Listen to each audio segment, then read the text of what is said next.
Safe act TV के कार्यक्रम safety की अदालत में आप सभी का स्वागत है। सेफ्टी की अदालत एक ऐसा कार्यक्रम है जिसमें सुरक्षा विभाग के अनुभवी अधिकारियों के साथ उनके अनुभव को शेयर किया जाता है।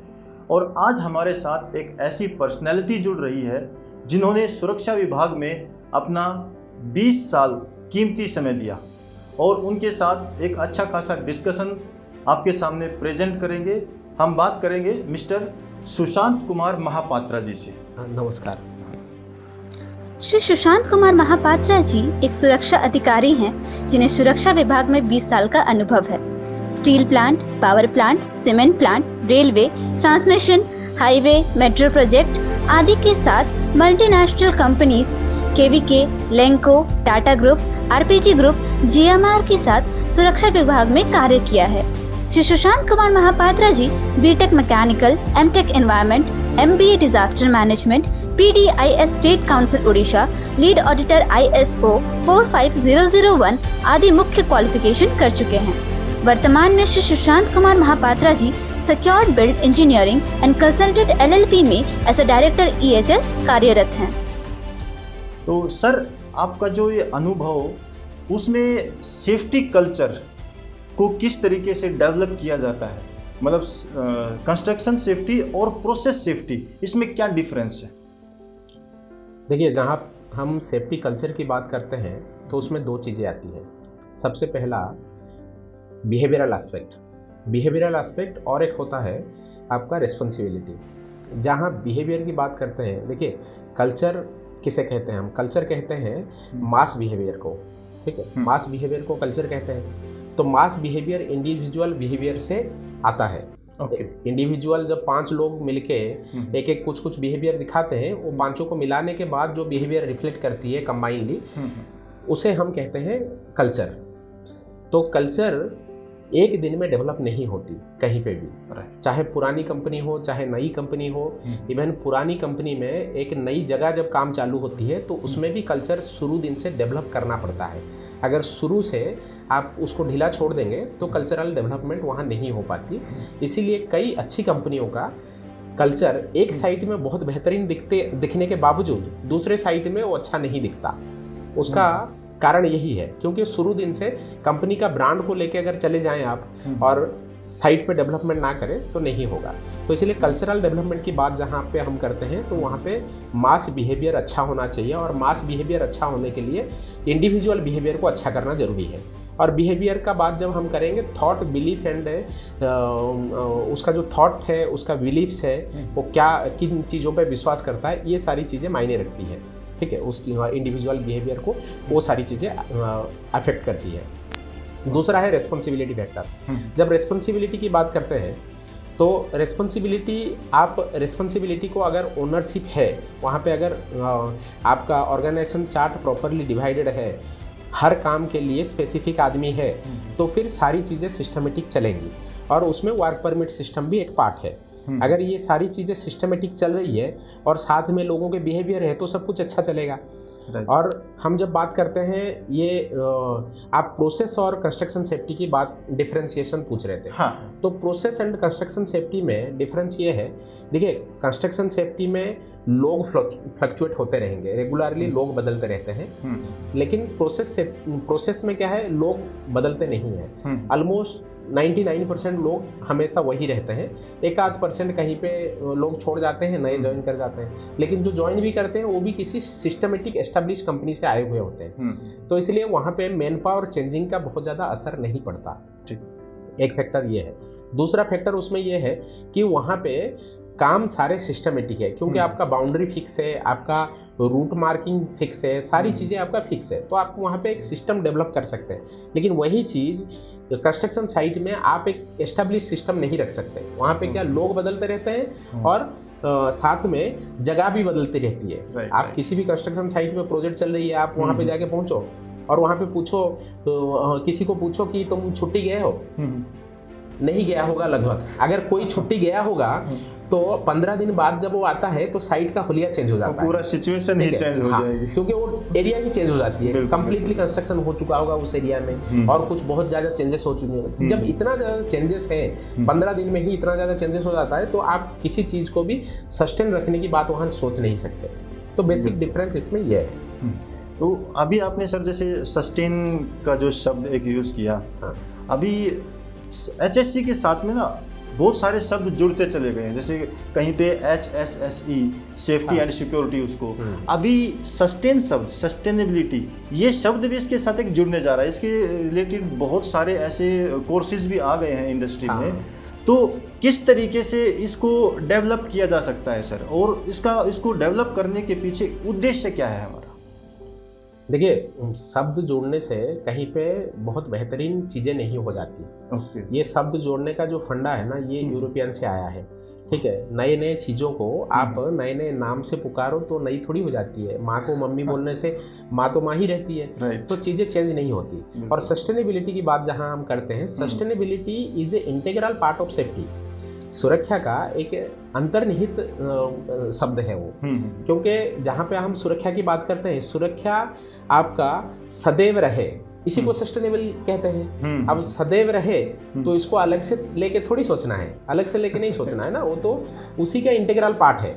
अगर आप सुरक्षा करना चाह रहे हैं तो आज जैसा करना चाह रहे हैं कल भी चाहेंगे, परसों भी चाहेंगे, हमें हमेशा सुरक्षित रहना है, एक दो दिन के लिए नहीं बनना है। ठीक है, तो इसलिए सस्टेनेबिलिटी इसका एक इनहेरेंट पार्ट है। नए नए शब्द लोग जुड़ते जाते हैं क्योंकि अपना नयापन दिखाने के चक्कर में, नयापन दिखाने के लिए ऐसे किया जाता है। लेकिन अगर सस्टेनेबिलिटी की बात सही में कहें तो शुरू दिन से ही जब हम कहते थे कि सेफ्टी हमेशा है, तो हमेशा की बात जब करते हैं तो सस्टेनेबिलिटी आ गई। ठीक है, लेकिन ग्राउंड में उसका इम्प्लीमेंटेशन पहले कम हो रहा था, अभी लोगों में अवेयरनेस बढ़ते जा रहा है तो उसका इम्प्लीमेंटेशन ज़्यादा हो गया। डिफरेंस ये है। ठीक है, बाकी सस्टेनेबिलिटी हमेशा से इनहेरेंटली इसका पार्ट है। राइट। तो अभी जैसे आपने कहा सर कि यूरोपियन कंट्री में से ये चीज़ें यहाँ पे डेवलप हो रही हैं, तो हमारे भारतीय सेफ्टी कल्चर, जो इंडिया का सेफ्टी कल्चर है और बाहर का जो विदेशों का जो सेफ्टी कल्चर है, उसमें क्या डिफरेंस है? आपको सबसे पहले भारत के इतिहास में जाना होगा। अगर ऐसा आप कंपैरिजन स्टेट में आएंगे तो वन साइडेड डिसीजन आप कभी नहीं दे सकते। ओके। सबसे पहला है कि भारत का जो फैक्ट्री एक्ट है, फैक्ट्री एक्ट के मामले में, जो कारखाना संबंधित नियमों के मामले में भारत का इतिहास सबसे पुराना है। सबसे पुराना मतलब पृथ्वी में जब लोगों ने सोचा भी नहीं था तब हम इम्प्लीमेंट कर रहे थे। ठीक है, ये बात और है कि हम उसको सस्टेन करके नहीं रख पाए क्योंकि विदेशी आक्रांताएं आए और उसको परिवर्तन कर दिए, फिर उनके फार्मूले से हम चलने लगे। तो फैक्ट्री एक्ट के मामले में भारत का इतिहास सबसे पुराना है। कौटिल्य अर्थशास्त्र में पहले जो हमारा कारखाना के जो सुरक्षा नियम थे वो कौटिल्य अर्थशास्त्र के अनुसार चलते थे और उसमें ये सारे नियम थे जो आज के दिन में हो रहे हैं, बल्कि इससे और बेहतरीन तरीके से वो सारी चीज़ें एक्सप्लेन किए गए थे। लेकिन धीरे धीरे हम उसको भूलते गए क्योंकि बहुत सारे आक्रांताएं आए और यहाँ पे राज करने लगे और उनके समय में क्योंकि हम गुलाम थे तो वहाँ पे हमारे लिए कोई नियम नहीं थे, सारा अत्याचार हमारे ऊपर हो रहा था। तो उसी चीज़ को हम फिर कंटिन्यू कर रहे थे। तो फिर वही रॉबर्ट फुइल वगैरह आए, फिर उनका जो फैक्ट्री एक्ट आया उस फैक्ट्री एक्ट को हमने फॉलो किया। तो ऐसा रहा हमारा इतिहास जो है, ऐसा रहा। और अभी जब फॉरेन के साथ हम कंपेयर करते हैं हमारा सुरक्षा नियम का, तो सुरक्षा नियम वहाँ पे क्या है, इम्प्लीमेंटेशन परसेंटेज ज़्यादा इसलिए है क्योंकि वहाँ पे हर किसी का आइडेंटिफाइड रोल है। ठीक है, हर किसी का रोल डिफाइंड है। जैसे आप एक स्कैफोल्डर है, स्कैफोल्डर स्कैफोल्डिंग का काम करेगा, अगला कुछ भी वो नहीं करेगा। उसी तरह एक वेल्डर है तो वेल्डर का काम करेगा। अभी परसों में एक कंपनी का ट्रेनिंग ले रहा था, वहाँ पे 3 लोगों ने 3 अलग अलग ट्रेनिंग हुई और तीनों ट्रेनिंग में एक आदमी का नाम में पाया। मैं जब कॉल करके पूछा तो उन्होंने बताया कि नहीं, वो क्या है ना, आदमी कम है तो वो एक्सपर्ट है, वो तीनों काम कर रहा है। जैसे वेल्डर में भी उसने ट्रेनिंग किया उसने crane operator, EOT crane operator में ट्रेनिंग किया और रिगिंग एंड लिफ्टिंग सेफ्टी में भी ट्रेनिंग किया। मतलब ये अपने इंडियन कल्चर में ये चीज़ आपको देखने को मिली। तो 3 अलग अलग काम एक ही आदमी कर रहा है, तो स्पेसिफिक फोकस उसका नहीं रह सकता। तो जब फोकस स्पेसिफिक नहीं हो तो कई चीज़ें मिस हो जाती हैं। तो वहाँ के जो कल्चर में वो उतना डेवलपमेंट कैसे कर पा रहे हैं सर? जैसे हम लोग क्यों नहीं इस चीज़ के ऊपर फोकस कर पा रहे हैं? ये चीज़ हमारे मतलब कुछ ना कुछ मैनेजमेंट का फॉल्ट है या हम लोगों की ही ग्राउंड के ऊपर कुछ मेंटेलिटी ऐसी है? नहीं, इसमें 2 चीज़ें हैं। एक तो शिक्षा व्यवस्था भी इसके लिए निश्चित रूप से शिक्षा व्यवस्था इसका एक मुख्य कारण है। देखिए, जैसे मैंने बीटेक किया, एमटेक किया, इतना सारा करने के बावजूद मुझे अलग से सेफ्टी में पीजी करना पड़ा। भाई सेफ्टी का कंसेप्ट को समझने के लिए अलग से पीजी करना पड़ा। अब इतना जब बीटेक एमटेक मैंने कर लिया तब भी मेरा थॉट वैसा नहीं था जैसा थॉट मेरा आज है। जब मैंने सेफ्टी में पीजी किया, सेफ्टी में काम किया, तो मेरा कंसेप्ट कंप्लीटली डिफरेंट हो गया। और जब मैं एग्जीक्यूशन में काम कर रहा था मेरा कंसेप्ट डिफरेंट था। क्यों? क्योंकि ये सारा चीज़ हमारा एजुकेशन सिस्टम जो है उसने दिया। ठीक है, एजुकेशन में जब हम पढ़ रहे थे ज़्यादातर इंजीनियरिंग कॉलेज में सेफ्टी का पॉइंट्स को, क्योंकि उसमें से ज़्यादातर क्वेश्चन आते नहीं है। ठीक है, अगर एक आध क्वेश्चन भी आते हैं तो कल्चरल डेवलपमेंट में रिस्पॉन्सिबिलिटी पे कोई क्वेश्चन नहीं होता। वहाँ पे क्वेश्चन होती है कि ये हुआ या नहीं हुआ। ठीक है, ये चीज़ है कि नहीं है।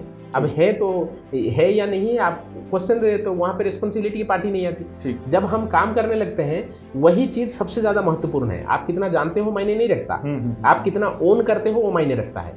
ठीक है, अब मैं ओन ही नहीं कर रहा हूँ, मैं प्रोजेक्ट का मैनेजर हूँ, मैं साइट का इंजीनियर हूँ, बट मैं ओन नहीं कर रहा हूँ सेफ्टी को, मैं ओन कर रहा हूँ केवल मेरा काम को। मेरा काम कैसे फास्ट चलेगा मैं ये सोच रहा हूँ। मैं ये नहीं सोच रहा हूँ कि ये 2 आदमी यहाँ काम कर रहे हैं, ये कैसे सुरक्षित घर जाए, मैं ये नहीं सोचता। मैं सोचता हूँ कि कितना ज़्यादा प्रोडक्शन आज निकाल दूँ ताकि मेरे बिलिंग वहाँ बढ़ जाए। तो ये डिफरेंसेस है। तो अभी आपने जैसे वो कौटिल्य अर्थशास्त्र की जो बात की है, पहले हम लोग उसी के रूल्स के अनुसार हम अपने सिस्टम में सेफ्टी को डेवलप करते थे। हाँ, ये जब हम गुलाम थे, हम लोग दूसरे हमारे राजा होते थे, उनके अंडर में हम काम करते थे। उन्होंने अपना कल्चर यहाँ पे डेवलप किया, उन्होंने अपने रूल्स बनाए और वही रूल्स फिर इंडियन कल्चर में डेवलप हो गए। तो इसका मतलब क्या हुआ कि वहाँ का जो कल्चर है वो हमारे यहाँ पे है, लेकिन हम लोग उसको सस्टेन नहीं कर पा रहे हैं, वो लोग अपना अच्छे से सस्टेन कर रहे हैं। तो यही एक कारण हुआ। तो इसके लिए क्या कर सकते हैं सर? देखिए, इसमें थोड़ा सा करेक्शन मैं चाहूँगा कि करेक्शन थोड़ा सा हो। करेक्शन ये है कि पहले तो जो हम जब कौटिल्य अर्थशास्त्र को या और कोई भी राजाओं का रूल को फॉलो करते थे, उस वक्त जो राज करने वाला आदमी भी हमारा था और हम भी यहीं के थे। तो दोनों एक ही जगह के थे और दोनों के फेवर में ही जो कानून बनते थे वो बनते थे। लेकिन जब हमें गुलामी के स्तर पे हम आ गए, जब चाहे मुगल हो चाहे अंग्रेज हो, जब गुलामी के स्तर पे हम आ गए तो उन्हें क्या है, उन्हें हमारे से उनको कोई लेना देना नहीं था। उनको तो केवल लूट मचानी थी, उनको अपना फायदा करना था। तो उन्होंने सारे हमको कृतदास की तरह, हमें एक गुलाम की तरह उन्होंने यूटिलाइज किया। तो उस समय में सारे नियम भंग हो गए थे। और उसके बाद जो हमारा एजुकेशन सिस्टम रहा, एजुकेशन सिस्टम क्योंकि ब्रिटिशर के अनुसार ही हमारे एजुकेशन सिस्टम चले, तो एजुकेशन में एडमिनिस्ट्रेटिवली लोगों को कैसे स्ट्रॉन्ग किया जाए उसके ऊपर जोर दिया गया। लेकिन इंजीनियरिंग में और सिस्टम में और कनेक्टिविटी में कैसे बेहतर हो लोग, उसके लिए कभी जोर दिया ही नहीं गया। जब हम पुलिस में जाते हैं तो हमारा थॉट ये होता है कि हम कितना ज़्यादा आदमी को पकड़ पाएं और कितना ज़्यादा लोगों की गलतियां निकाल पाएं, जबकि पुलिस उसलिए बना ही नहीं था। भारतीय सिस्टम में पुलिस इसलिए है, भारतीय सिस्टम क्या पूरा पृथ्वी में पुलिस सहायता केंद्र होता है। पुलिस का काम है कि सहायता करेगा और लोगों का काम है खुद इम्प्लीमेंट करना। जब आप लाठी लेके किसी के पीछे भागेंगे तो फिर वो खुद इम्प्लीमेंट नहीं करेगा, वो वेट करेगा कि कब आप उसको लाठी देंगे तो वो बेल्ट पहन लेगा, सीट बेल्ट। ठीक है, तो उसी तरह साइड पे भी वही रोल है। यहाँ पे क्या है, सेफ्टी ऑफिसर जो है वो एक ये बन गया है। सेफ्टी ऑफिसर हमेशा से साइड पे एक पुलिस की तरह काम कर रहा है। आप गलती करते रहो, वो आके डंडा आपके ऊपर चलाता रहे, वो वार्निंग मेमो देगा, ये देगा, 4 में से 2 आप मान लोगे, फिर आपकी वाहवाही होगी। तो ऐसे चलता है, जबकि ये अंदर से आनी चाहिए। Safety can not be a goal, ये आपका हार्ट से आना चाहिए। It should be core value of your heart. Core value of organisation, आपके ऑर्गेनाइजेशन का, आपका हृदय का ये एक वैल्यू होना चाहिए जो कि आप अंदर से हमेशा से इम्प्लीमेंट करना चाह रहे हो। ये अलग थोड़ी है, काम से सेफ्टी अलग नहीं है।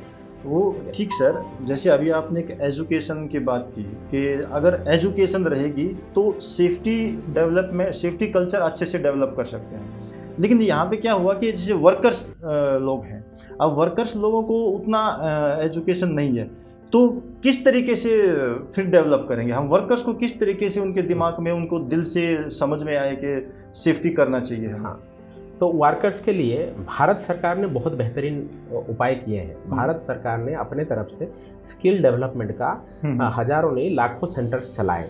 उसमें वेल्डर भी प्रॉपरली ट्रेनिंग लेके निकलेगा, उसमें कैमरामैन भी निकलेगा, उसमें ये भी निकलेगा, फिटर भी निकलेगा, उसमें इलेक्ट्रिशियन निकलेगा। सारे लोग, पढ़ाई बहुत करने की ज़रूरत नहीं है, आप केवल सिंपली लिखना जानते हो, अपने भाषा में जानते हो, हिंदी, तेलुगु, तमिल, उड़िया, किसी भी भाषा को आप जानते हो, उसी भाषा में आप पढ़ सकते हो, स्किल डेवलपमेंट ट्रेनिंग कर सकते हो। ऐसा प्रावधान गवर्नमेंट ऑफ इंडिया ने किया और हर स्टेट में लगभग सेंटर है।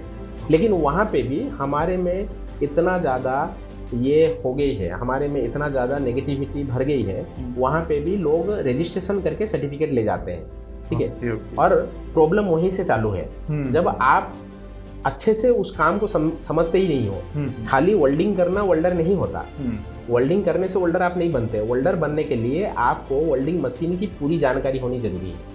भले ही आप उसको रिपेयर नहीं कर रहे हो, लेकिन आपको हर एक पुर्जे को उसको समझना होगा। करंट कहाँ से आ रही है और क्यों करंट की जरूरत है, करंट आती है तो सबसे पहले कौन सा पार्ट चालू होता है और कैसे कैसे आगे बढ़ता है, फिर फाइनल आउटपुट हमारे पास कैसे आती है, और आउटपुट में क्या करंट है, इनपुट में क्या करंट था, हाँ, उसमें एसी था, इसमें डीसी है, तो डीसी और एसी में क्या अंतर है, ये सारी चीजें हमें समझनी होंगी अगर वेल्डर बनना है तो। लेकिन हम वेल्डर कैसे डिसाइड करते हैं, वेल्डिंग कितना बढ़िया करता है, उसका फिनिशिंग है, वो उसको हम अच्छे वेल्डर में ले लेते हैं। अब इसी में सारा प्रॉब्लम है। तो वो सेफ्टी को इसका पार्ट ही नहीं समझा, वो काम और सेफ्टी को अलग करके देखने लगा। तो ये चीज़ है। ठीक ठीक ठीक, नहीं ये बहुत मतलब आपने अच्छी बात बताई है कि किसी का इंटरव्यू अगर लेते हैं तो खाली उसकी एक वही कैपेबिलिटी देखते हैं कि इसकी फिनिशिंग कितनी अच्छी है, उसका जो बैक एंड जो नॉलेज है उस चीज़ के बारे में कभी सोचा ही नहीं जाता है। नहीं है तो सर ये तो, ये जैसे अभी ये स्किल डेवलपमेंट के बारे में आपने जो डिस्कस किया, आज से 10 साल पहले जैसे आपका जो अनुभव जो कह रहा है कि आप जो स्टार्टिंग में जो कल्चर था, उस कल्चर में आज के कल्चर में कितना डिफरेंस आ चुका है? बहुत ज़्यादा डिफरेंस है। देखिए 10 साल थोड़ा कम हो जाएगा। अगर मैं 15 साल ले लूँ तो 15 साल पहले जो कंडीशंस थी सोच में और काम में, दोनों चीज़ आज के डेट में ड्रास्टिकली चेंज हो गया है। मतलब करीब करीब जस्ट उलट गया है। लोगों का थॉट प्रोसेस अभी बहुत अच्छा है, लोग पॉजिटिविटी की ओर जा रहे हैं और बहुत अच्छा चीज़ें सीख रहे हैं, लर्निंग भी कर रहे हैं और इक्विपमेंट से लेके हर चीज़ अच्छी होती जा रही है। ठीक ठीक सर, तो मतलब इंजीनियरिंग पार्ट थोड़ा सा बेहतर हो गया है। हाँ, और कुछ स्किल डेवलपमेंट भी हुआ है वर्कर्स के अंदर इन चीज़ों से। इंजीनियरिंग पार्ट बेहतर हुआ है, पर्टिकुलरली मैं नहीं कह सकता।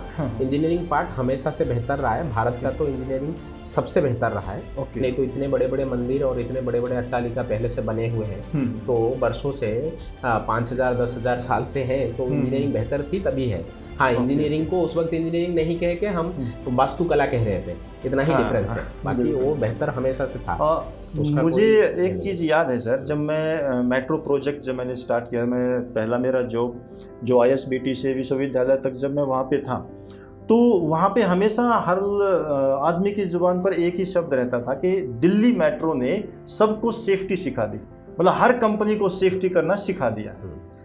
और वो कल्चर बदलते बदलते अगर आज का मैं देखता हूँ तो आज के दिन जो दिल्ली मेट्रो में जो सेफ्टी इंजीनियर्स हैं या सेफ्टी ऑफिसर्स हैं या कोई और भी सुपरवाइजर्स हैं, उन लोगों के अंदर से वो बातें नहीं निकलती हैं। कह रहे कि सर पहले ना दिल्ली मेट्रो में ऐसे होता था, बहुत सेफ्टी करते थे, आज वो कल्चर क्यों इतना चेंज हो चुका है सर उसमें?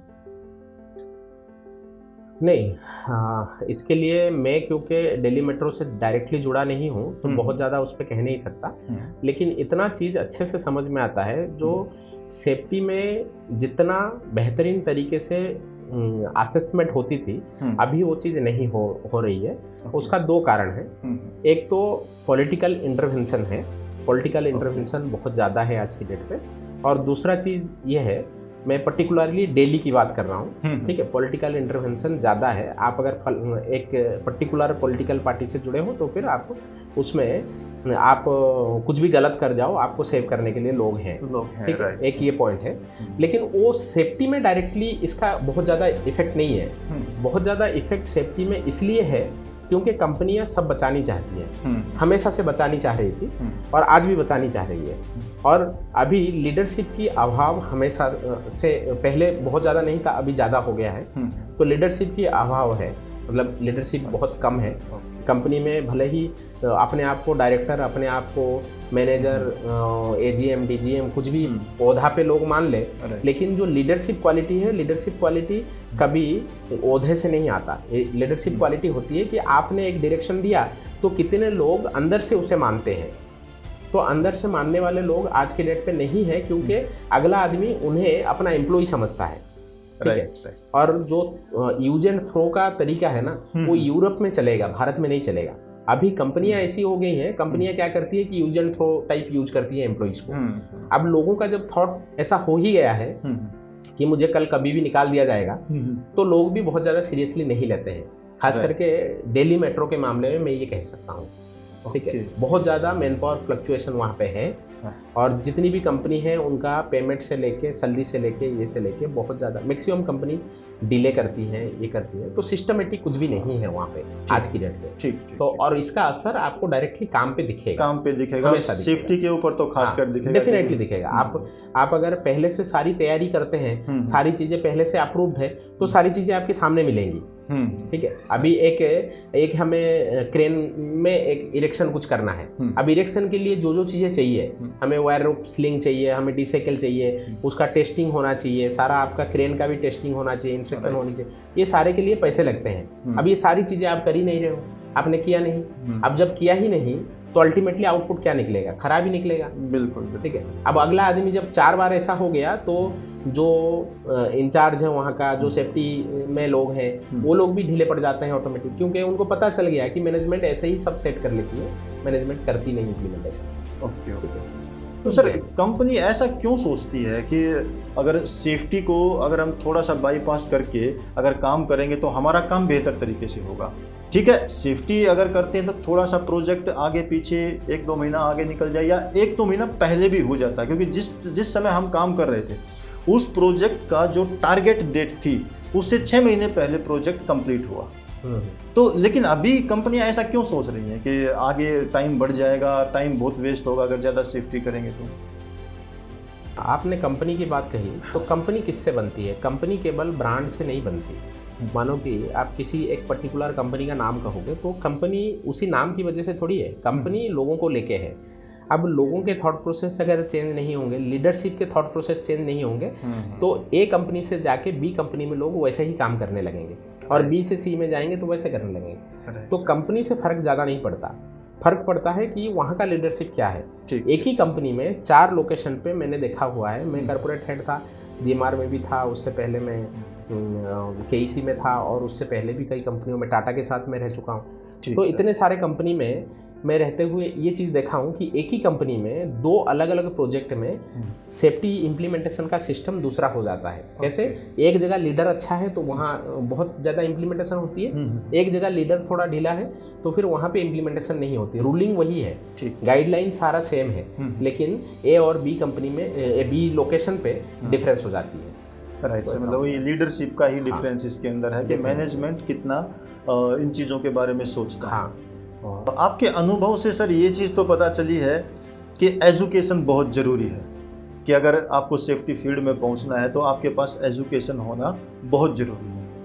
अब एक चीज़ ये है कि साइट के ऊपर काम करते करते दुर्घटनाएं होती रहती हैं, सबके सामने हैजर्ड्स रहते हैं, रिस्क रहते हैं, लेकिन फिर भी सेफ्टी ऑफिसर बहुत कोशिश करके उन चीज़ों को एलिमिनेट करते हैं। लेकिन कोई ना कोई दुर्घटना फिर भी अगर हो ही जाती है तो उसका इन्वेस्टिगेशन क्यों करना चाहिए, और क्या कंपनियां इन्वेस्टिगेट करती हैं और अगर नहीं करती हैं तो क्यों नहीं करती हैं, और करती हैं तो क्यों करती हैं? क्या ऐसा भी कोई केस होता है कि कंपनियां इस चीज़ों को छुपाती हों?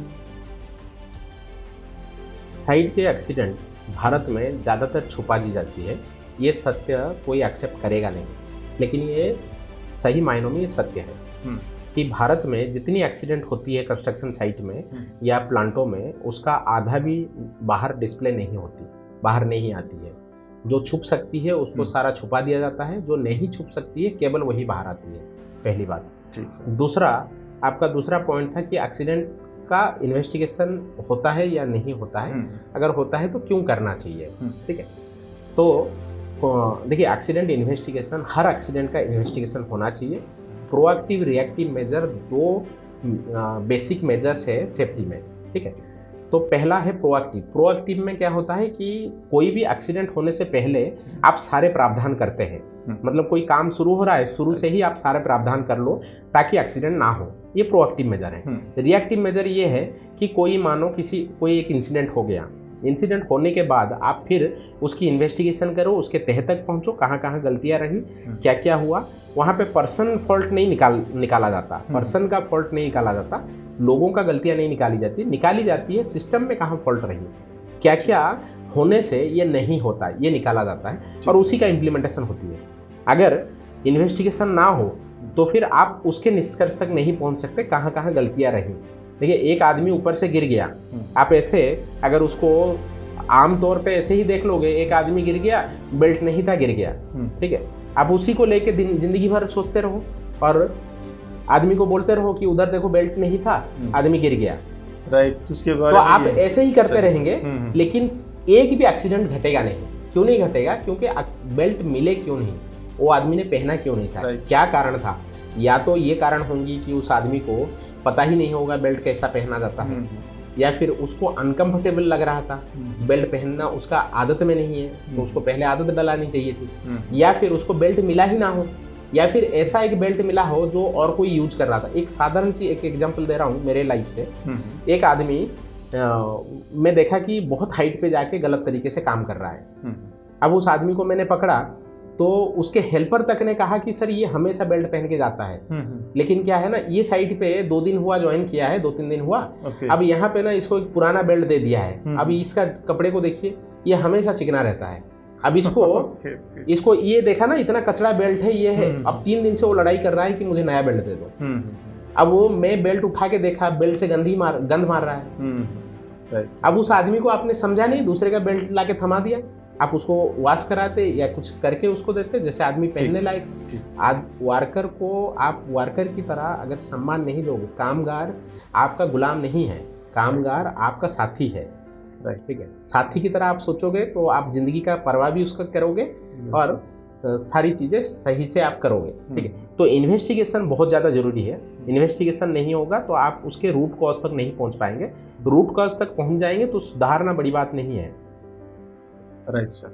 तो कंपनी, जैसा अभी आपने थोड़ी देर पहले बताया सर कि कंपनियां ज़्यादातर छुपाती हैं, इसका रीज़न क्या है सर? क्योंकि उन्होंने अपने लीगल पार्ट्स तो सब कंप्लीट कर ही रखे हैं, हर कंपनी ने। अगर नहीं कर रखे हैं तो इतना बड़ा काम करना बहुत मुश्किल होता है। जब लीगल पार्ट कंप्लीट है तो फिर एक्सीडेंट और इंसिडेंट को क्यों छुपाते हैं? देखिए, छुपाना क्या है, अभ्यास है। क्यों? क्योंकि इस चीज़ को डिफरेंशिएट नहीं कर पाते हैं। एक एक्सीडेंट में केवल जो डायरेक्ट कॉस्ट होती है वही कॉस्ट नहीं होती। एक्सीडेंट में इनडायरेक्ट कॉस्ट डायरेक्ट कॉस्ट के 3 से 4 गुना ज़्यादा होती है, लेकिन उसको कैलकुलेशन में कोई लेता नहीं, ठीक है। जब कहीं पे, अभी मैं आपको बोलूँगा कि आप मार्केट जाके एक्स चीज़ ले आइए, एक्स चीज़ के लिए मैंने आपको भेजा, आप गए मार्केट में वो आपको 25 रुपये में मिल गया। अब ऑनलाइन में आप ढूंढ रहे थे तो आपको 35 में मिल रहा था, तो आपने सोचा कि मैं सस्ते में आ गया। क्यों आपके दिमाग में ये तुरंत आता है? क्योंकि आपने बाइक में जाने का और अपना जो शरीर को जो कष्ट हुआ उसको आपने कंसीडर ही नहीं। और यही चीज़ होता है भारत में ज़्यादातर कंपनियों में। लोग क्या है ना, जो अदर कॉस्ट है उसको कैलकुलेट ही नहीं करते हैं। वो अदर कॉस्ट अगर कैलकुलेट करते तो ऐसा कभी कंडीशन नहीं होता। एक्सीडेंट को सीरियसली लोग लेते, पहला। दूसरा क्या है, भारत में ना इंश्योरेंस का कॉस्ट, इंश्योरेंस का जो भरपाई है, जो अमाउंट है बाद में जो आपको इंश्योरेंस मिलता है, मानो मेरी देहांत हो जाए तो मुश्किल से कंपनी में काम करते हुए अगर हो जाए तो मुश्किल से मेरा कितना भी सैलरी हो, मुश्किल से मुझे 20 लाख मिलेंगे।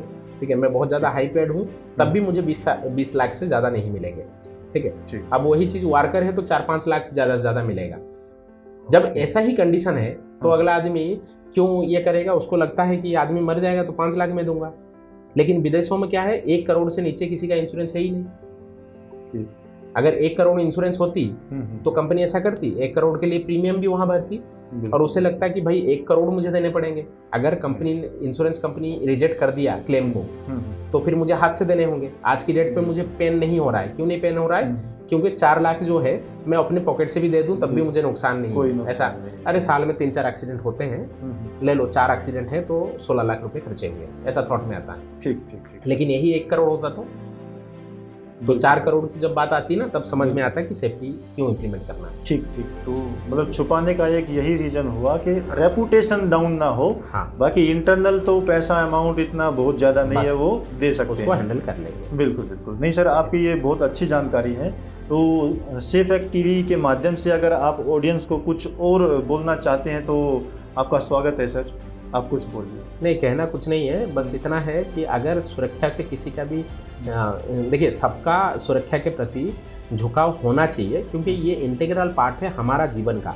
अगर मैं सुरक्षित नहीं हूँ तो कुछ भी करने से मैं अगले के लिए सोच रहा हूँ, मैं सोच रहा हूँ कि अगला सुरक्षित नहीं होगा, ये नहीं करेंगे तो। लेकिन उसी स्थिति में मैं भी तो आ जाऊँगा। अगर यहाँ पे बीच में एक चेयर रखने से मुझे लगता है कि आप टकरा जाएंगे, अब हो सकता है कि मैं खुद ही टकरा जाऊँ। तो इसलिए रास्ते में आप जब जा रहे हो, अगर मानो एक पत्थर मिलता है, कितने लोग हैं उस पत्थर को गाड़ी ब्रेक मार के उस पत्थर को उठा के साइड कर दें। बिल्कुल। मेरे साथ एक एक्सीडेंट हुआ था मथुरा जाते हुए। एक ट्रक वाले ने क्या है, बीच सड़क में एक पत्थर रख दिया है। अब ट्रक का रिपेयरिंग किया होगा, वहाँ जो लोगों ने बताया कि थोड़ी देर पहले एक ट्रक पंक्चर हुआ था, वो काम कर रहा था यहाँ पे। उसने काम किया, बीच हाईवे के बीच में ही रख के चला गया और पत्थर का कलर उसका कलर सेम है। और हाईवे में मैं सेफ्टी अधिकारी रहूं चाहे कुछ भी रहे, हाईवे में 80 किलोमीटर जब लिखा है तो मैं 50 में चलाने का सवाल ही पैदा नहीं होता। बिल्कुल। एक्सप्रेस हाईवे है, बिल्कुल। हाँ, 80 से ज़्यादा आप चला सकते हो। तो मेरा करीब 60 से 70 की स्पीड पे था। अब इतना नज़दीक जाने के बाद मुझे पत्थर दिखा, मैं ब्रेक मारते हुए भी नहीं रोक पाया, टकराया।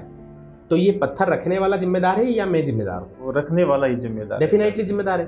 अब इतने सारे लोग वहाँ पे देख भी रहे थे, किसी ने सीरियसली लिया नहीं। तो इसलिए ये क्या है, जो मैंने कहा ना, core value of your organisation and core value of your heart, ये जब रहेगा सुरक्षा तो आप भी सुरक्षित रहेंगे, आपके इर्द गिर्द सारे लोग सुरक्षित रहेंगे। धन्यवाद सर आपका, जो आप सेफ्टी की अदालत में आए। और आगे फिर मिलते हैं इसी तरह के प्रोग्राम में, तब तक के लिए धन्यवाद। नमस्कार।